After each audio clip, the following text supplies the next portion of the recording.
This is Fred Williams, Executive Editor of Prosperity Publications.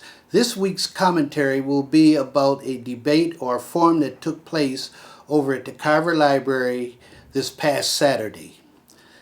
What is happening is that Ruth Jones McClendon has decided not to run for re-election to the 120th State Legislative District. As a result, we have 6 candidates who have indicated an interest in filling her shoes. Not filling her shoes because you can't. She's been just a great state legislator for this area since 1996. But those 6 candidates are Byron Miller, Lou Miller, Barbara Gervin Hawkins, Art Hall, Mario Salas, and Laura Thompson.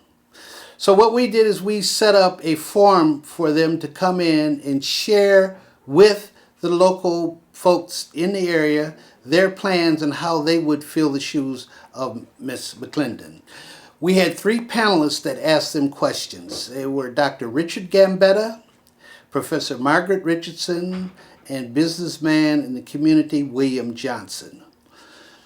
The forum went on for 2 hours, and each of them had equal amount of time to answer a series of questions, 1 round and then a second round. And afterwards, the panelists, I was the moderator, we kind of tried to do an assessment of the outcome. I think all 6 candidates are really good, and any one of them would represent the 120th well. As an aside, I can't understand why they wouldn't want to go into that conservative house and put up with some of that nonsense. But they want to do it, so good luck to them. The main issue we felt that they addressed was Black Lives Matter. They felt that the problem of police brutality and the relationship between the community and the police is probably one of the number 1 issues confronting Black America today. And I'd say rightfully so. They all took rather different approaches to how you would deal with Black Lives Matter. I would say that no one didn't think it was important. They all seemed to think it was pretty important. So that was one issue. It probably dominated the discussion. The second issue that was very important was education, obviously.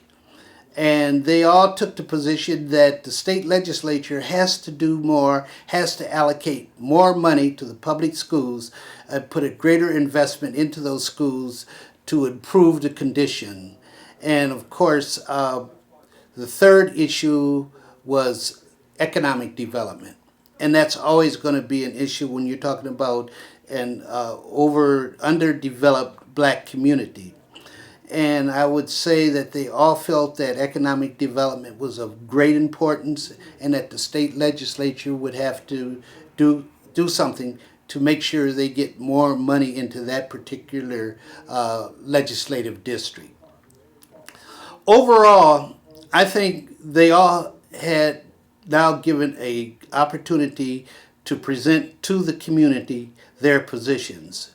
We didn't do it as a debate format because we're going to hold that off until later on, probably in January, to bring them back to the Carver Library and do a debate so that they could go back and forth with each other. That wasn't the purpose this time. It was just to get to know them, how they felt about the issues.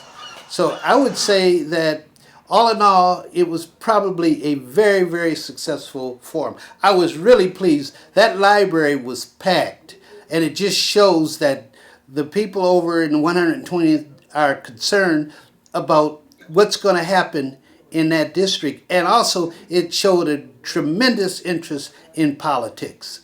And we all know that coming up with a presidential election next year, that these issues are going to be at the forefront.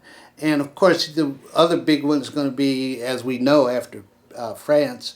But let me just aside say that we just had mass killings in Nigeria, but no one's talking about that. But because of what's happening with the terrorists and the number of states that are saying they're not going to allow any of the refugees to come into their state, and our governor's already said that. So those are going to be issues that are going to be important too. So there's a number of issues that we need to address with them, and again, we'll have another forum at the library in January. This is the writer Fred with this week's weekly commentary. I am making a social deposit into the ongoing discussion about the condition of black people in America. And I look for a return on my investment when you hit me back at fred@blackvideonews.com.